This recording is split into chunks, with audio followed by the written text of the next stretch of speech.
So you guys are probably wondering where the hell I've been and why I haven't made a video in a while, and all things considered, it's a pretty reasonable question.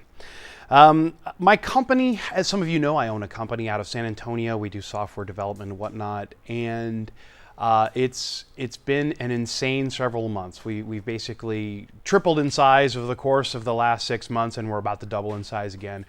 I've just been insanely busy. I'm also having some medical issues. I've got some gallbladder pain, so I may have to have some surgery there soon too. But I'm still doing it. Please know I'm still doing it. I've just kind of put the video production on hold a little bit. I do have lots of footage to show you, specifically with applying the Proseal on the fuel tanks and just other general stuff. The service bulletin, there was a service bulletin on the wings. I'll show you my working on that. So lots to show, lots to do. It's coming, guys. Sorry it's taking me some time though. Thanks. And with that, it's time to get back to it. So here we go. I'm going through and working on putting the stiffeners, I guess they're like baffles or just stiffeners. I'm not exactly sure what the point of this piece is. Honestly, they run along the bottom of the fuel tank. But I guess just to add support and stiffness to the tank, you have to do all the Proseal on each individual stiffener, and here I am getting them all lined up and making sure that I have each stiffener in the right place, so that the match drills all meet up, and then I go through and clean them up and get them ready to put on the wing. Once that's done, I go through and I mask on either side of the part, and my idea here was I would masking tape up the part so that when I did apply the Proseal, I would have a clean surface that's been scraped up that is where I actually want the Proseal, and then on either side of that, I can just peel the tape up and remove any and all excess Proseal, so it's just easier to clean. And it actually worked out really nicely. I'll show you more about that later. And you can see that I had the hangar door closed and why I had the hangar door closed, how it's all pouring there. I figured to heck with it. It was starting to be a warm day, so even if it's warm and humid, I'd rather have the breeze than no breeze. And also you can see there, if you look at the part that's sticking up in the air, you can see each of those stiffener, I don't want to call them ribs, I guess just stiffeners, are masked off, and those are the parts that will actually have the Proseal on them. And I'm using the little Scotch-Brite Brillo to scuff up the areas as I work on them in order to make it, so that the Proseal will stick. Once I got that all set up, I went ahead and let it sit and went to some of the other parts. This particular part, I'm going through and cleaning it up. It has a lot of different things that you have to work on, but I also needed to fill in a couple of the holes. It talks about using just some scrap effectively to fill in the holes. I'm sitting here deburring right now, but it talks about scrap to fill in a couple of the holes that are actually position holes used during the hydroforming and press. And I thought, gosh, if I'm going to use some scrap, it would require me to, I don't know how I was going to like permanently affix them. So I thought, you know what, I'm going to get clever and I'm going to put some bolts through those holes, and those bolts will be how I keep it, secure. So I go through and I clean up the part a little bit, again, using the Scotch-Brite Brillo pad just to give something for the Proseal to stick to. And then I do some test fitting of the bolts, and you'll see here that the bolts have washers on them. They're kind of a rubbery seal, and I later realized that this was a bad idea. So the rubber seals actually go away, and I'll show you some pictures later. But yeah, I thought, gosh, it's a 3/32 hole, so get a 3/32 bolt and just do that. And worked great. This is definitely the way to go, I think. And then goop it up with the Proseal something crazy so that nothing leaks out. And that works. So I've discovered that, so I'm way farther ahead in time than what you're seeing here, but I've discovered that Proseal, while it stinks, it smells terrible, and is generally kind of sticky to work with and nasty to work with. It's not that bad. You just have to take precautions. Here I'm going through and mixing it, and you want to mix it by weight. It is a 1-to-10 ratio. It's really, really simple. You can get a $4 or $5 scale from Ace Hardware, whatever your hardware store is, and easily measure out the 1-to-10 ratio, and then just mix it thoroughly. Give it a good thorough mixing, which is what I'm doing here. And then I scoop it all up, or do the best I can to scoop it into a syringe, which I'll talk to in a moment, and then start applying it. This was very much a test use of the syringe. It was the first time I ever used the syringe before, and I made way too much stuff and killed that syringe, but that's all right. Note, it's also a pain in the ass to get into the syringe.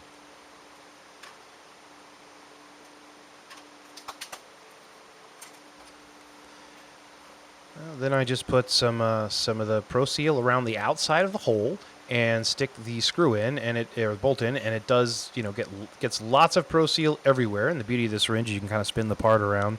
I should have been wearing gloves when I did this. I wasn't, and my fingers showed it for days. The stuff does not come off easily, I'll tell you that.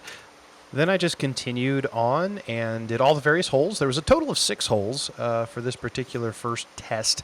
And I intentionally did one of the parts with way too much Proseal, one part with what was probably a middle amount, and one part that I thought was probably not enough, but in all honesty is probably also just the right amount.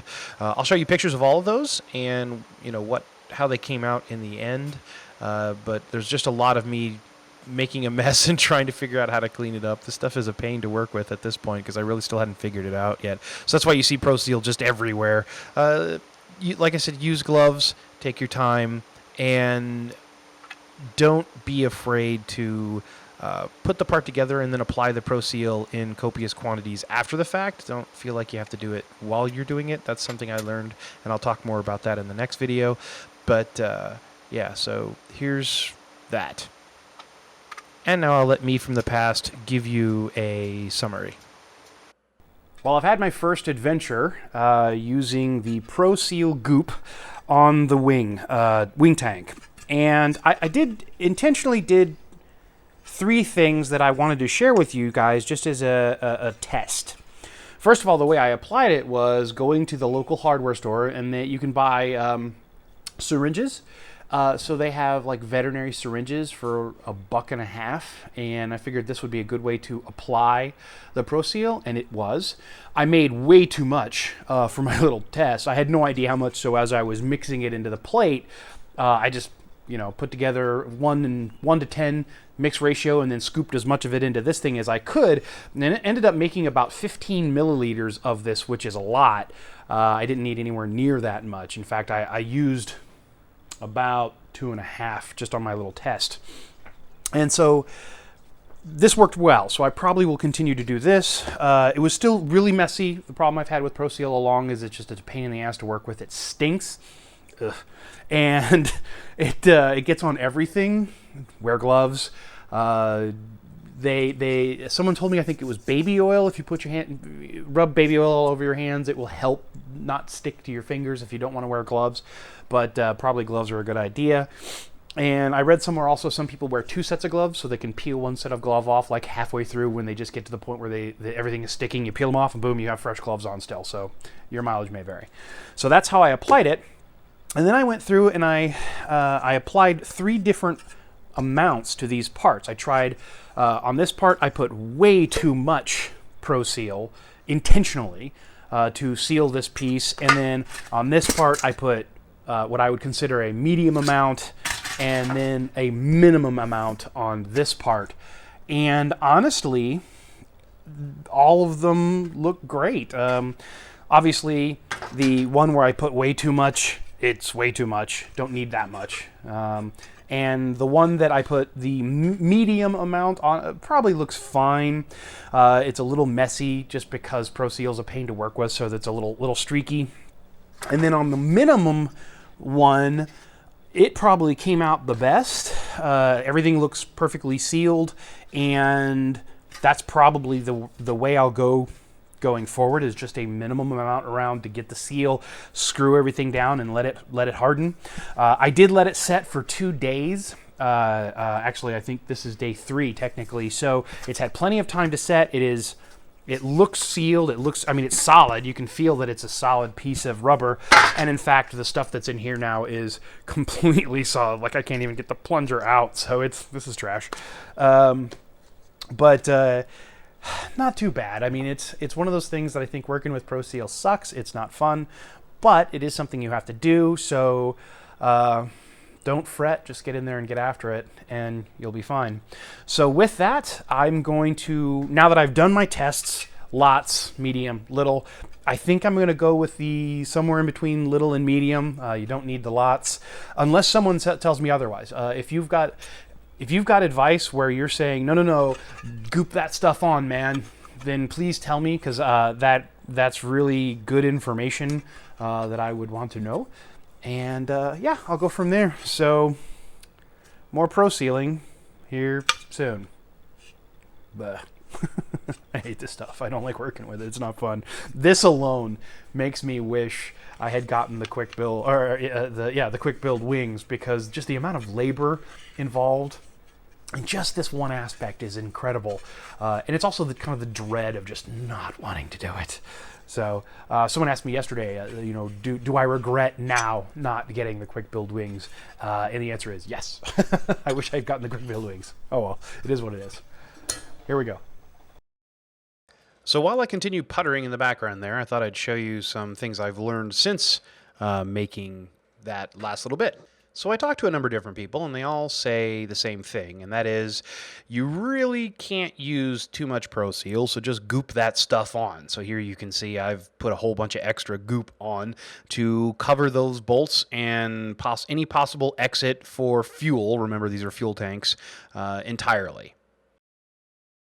Why haven't you guys posted any videos lately? Oh wait, that's me. Damn it.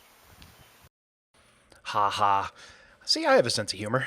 So I thought I'd make this video a longer one since there hasn't been one in a while. I've got a number of videos that are stacking up, so I thought I would double up here just to give some of you longer videos. I know a couple of you have asked for longer ones, not really liking the short format.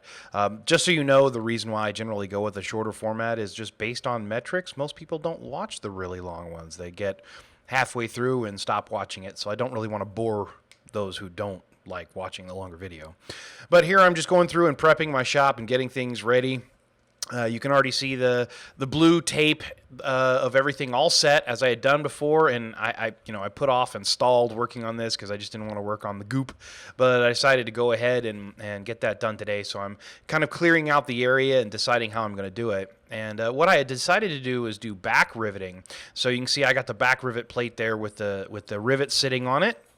And I got a couple little fuzzy things so that when I slide the skin over the back rivet plate, it doesn't scratch the skin, which is a lesson I learned elsewhere. And for this particular one, what I'm doing is I'm putting the rivets in first, and then I'm putting the tape on. And then I'm testing, as what I'm doing here is I'm testing to make sure that this is going to work. So I'll pretend to back rivet without actually back riveting it because I don't have the goop, the Proseal in there yet. I probably should stop calling it goop. That's not very descriptive. I find that the blue painter's tape works better than actual rivet tape, by the way. I think I've talked about that previously. The rivet tape is sticky, and ultimately I just prefer the painter's tape. But here I am testing to make sure it's going to work and that everything is good, and sure enough it does. Preparation is the key to working with this Proseal. It's not fun to work with, so just make sure you have your area clean and ready to go before you start using it. And here I am trying to apply it. So this is the first time I'm using the syringe, and you can see I've got the actual needle on the end of it there. It's kind of a long needle that I've cut the end off of to make it easier to get, and I realized, you know what, this needle is not working. So I just yanked that off and toss it aside. Eventually, first I checked to see if it was clogged. It just was not traveling out of that needle. And honestly, you don't need that level of precision. Just removing the needle entirely and coming straight out of the syringe, because there's like a little plastic nipple that sticks down that you screw the needle portion into. That was ample. Adding the needle just made it really difficult to squeeze out any amount of Proseal. Now, something else I want to talk about here is I'm doing this completely incorrectly. And I have since gone back and redone this. I'll show that later. But I'm basically just putting enough Proseal on there around the rivet. And that's wrong.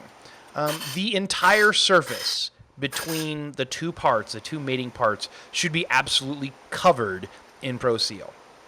And I didn't do that here. So do not follow this. Just do not do this. You want to basically lay it on sort of like spackle or a wedding cake or something. You want to just put that stuff on there, icing on a cake. Just smear it on and get a good thick coat of Proseal between the two parts. Otherwise, you run the risk of a leak, and so that's again the last thing we want. I have since, like I said, gone back and fixed this. This is no longer an issue. And I also spent a lot of time right here, like meticulous detail, adding this Proseal on, and that was again absolutely unnecessary and not what you should do. You can see here once I get it all gooped up. Again, there's lots on there, and when I do put the piece down, it squeezes out on all sides. But it definitely wasn't enough. I should have put 3 times as much, and I do that on all the rest of the one. And I've already undone and redone this one. It's actually pretty easy to clean off. You just use a mech; it'll come right off. But then I use the back rivet bit on the riveter there, and I put those suckers down, and once they're all down and everything's happy, I go through and I put a whole bunch of Proseal on top of the rivets and around the outside of the rivets to again fully enclose and seal that part. So not the way to do it. Quite honestly, it's absolutely the wrong way to do it, and here in a bit I'll show you the way I'm doing it now, as well as weighing and mixing and all that other stuff. And I want to take a moment to actually talk about that. I do make mistakes. And if you guys see something that you realize is wrong, please don't hesitate to say something. I'll talk to it in a video. Also, I try to go back and annotate when I find out something in a previous video is incorrect. So not always a good idea to turn annotations off, because sometimes I'm correcting myself. In this case, I'm actually correcting myself in the video. What you saw there was the wrong way to do it. So here in a little bit, I'll show you the correct way to do it, or at least a better way to do it. I don't know about correct. Correct might be the wrong word, but where I'm going with this is read instructions, read, and see what everyone has to say. Don't take what you see me doing as gospel or the right way. The last thing I would like to do is lead someone astray and possibly get someone hurt because I did something incorrectly. I don't want that at all. So anyways, let's move on. So like the previous piece, what I've done here is I've started putting in the rivets first and then taping them down. And then once I had all of the rivets in the various holes, I then went back and applied a much thicker coat of the Proseal along the part, and I later found out that that's actually not a good way to do it either. Instead, you're better off to apply the Proseal, flip the piece up, put the rivets in, and then just pack it all down. Trying to apply the Proseal around the rivets is actually a colossal pain in the ass. And here you actually see me using gloves. These are latex, or there may not be latex. They may be vinyl. Actually, I think those are vinyl gloves. They never fit me. I have big hands, and so they're always a pain to get on and off. The other thing is I find it also a pain in the butt to get the stuff out, get the goop out of the little containers, because it's so stringy that when you lift it out of there, it doesn't come out quickly or easily. So, oh well. But stir, get it good and thoroughly mixed. And for that particular mixing, I was eyeballing the amount. It should be a 10-to-1, and they were 10-to-1 by eye, but not by weight. It should be by weight. And so this one set I did by eye. They set up perfectly, so I think I'm okay. All the rest of them I do with a little kitchen scale that I bought at Ace Hardware for $4 or whatever it was.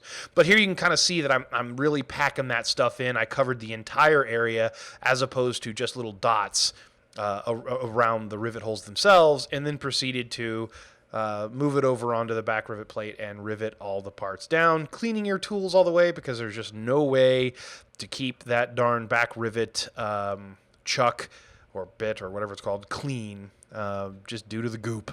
The goop gets everywhere. And I used a lot. Again, this is where the blue painter's tape really shows its awesomeness, because it just all peels off, and you can see how much. I mean, it's on there pretty thick, and it worked out great. And when I go through and I do the back riveting, it squirts out not only the sides, but it actually kind of squirts a little bit out through the rivet on the front, which tells me it's going to be thoroughly sealed. So that's actually good and happy. And finally, you can see I'm pulling off that blue painter's tape, and it's reasonably clean. Not perfect. There's still a little bit of the Proseal, floating about here and there, but for the most part, it's clean, and I'm very happy with how it came out. I will go back later and put Proseal over the tops of all the rivets just to make sure we get everything sealed. I don't do that here, but I will shortly. But yeah, I'm not unhappy with how this came out. And then, as I said in the very beginning of this video, I've just been working so much lately that I have not been able to give this project its due diligence. I've not been able to get out there nearly as often as I've wanted to, just due to being super busy. So this was probably 2.5, 3 weeks later before I got back out there again. I'm not going to let it go that long again. That was just absurd. I want to be able to get out and actually work on this thing. Otherwise, I'm never going to get it done. So here I am going to the hangar and, getting back started. And you can see here, it's left off exactly where I was in the previous section. So this is actually the third video in this long series. So this last video is going to be a little shorter than the rest of them, but basically I'm taking all of the ribs off there, those stiffeners, and I'm using some mech and some just paper towels to clean off all the debris to make sure that we don't have any stray stuff in there to keep the Proseal from sticking. And I give the same treatment to each of the ribs themselves. And then, once it's dry, I pull all the paint off the back one. I forgot to do it before I left. And I'll take a picture right here and show you exactly what that looks like. Each rivet has just a little bit of Proseal squeezing out from the other side, and that's actually perfect. That's exactly what we're going for. And here you see I'm mixing up a new batch of Proseal using gloves and the little scale there. You see the little white scale so that I make sure I get a 10-to-1 ratio. And getting a little more anal about it, I want to make sure I have exactly the right amount in there so that the last thing I want is a leak. That's that's the worst nightmare. So, and by the way, I don't know, something I was interested in finding out if, it says 10-to-1 ratio. If you do a 9-to-1 by accident or an 11-to-1 by accident, are you screwed? I don't think so. I think probably what ends up happening is at an 11-to-1 ratio, it cures slightly faster. At a 9-to-1 ratio, it cures slightly slower. Probably when you get down a ways, 5-to-1 or something like that, it probably doesn't cure completely or correctly. So you want to get as close to 10-to-1 as possible, of course. And then here you can see I'm slathering it on just like I did previously, and by quite a lot, like I said. And then I add the rivets through the other side. This is the best way to do this I have found so far. It allows you to cleanly and smoothly add the Proseal, and then you just really easily poke a rivet through. You get a little bit on in between the rivet head and the skin, and then ample on the skin piece. And because we've got the blue painter's tape down, you don't make a mess unless you spill a little, which I did. That's why I got the paper towel out. And at this point, this is trivial. It's not messy. It's easy to work with. I'm using only one glove here. And I think later on I take the gloves off entirely. I put the pieces down and then rivet. And so much easier. So by this point of doing this, I think I realized that, you know what, this actually isn't all that bad. It just kind of stinks. But even that now I'm kind of used to it.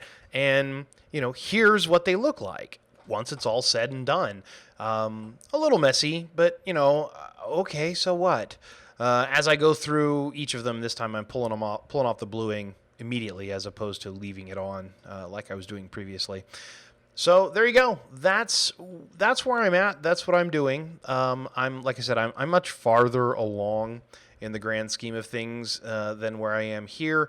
A lot has been going on in my life, as you might imagine, but I am still very active and still very keen on doing this. I will admit, this particular part of this process has not been fun. I've not really enjoyed this, and I think I can keep telling you that a lot of it is because of the busyness of my crazy schedule, but honestly, some of it is also that I just don't want to do this Proseal thing. I'm not enjoying that.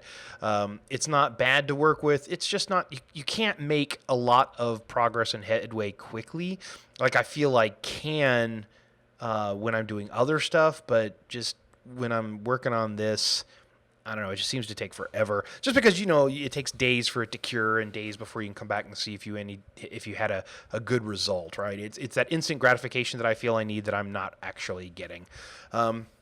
So anyways, guys, again, sorry it's been so long since I've posted a video. I have a lot more stuff coming. I've got a lot more work to do, obviously. A whole heck of a lot of plane is still waiting to be built and looking forward to doing it. I'm still very much enjoying the process.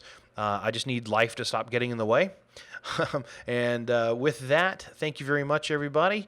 I will talk at you later, and I'll just show you a picture of my dog. She's sweet and sleeping in a bed that is way too small for her. Anyways, guys, take care.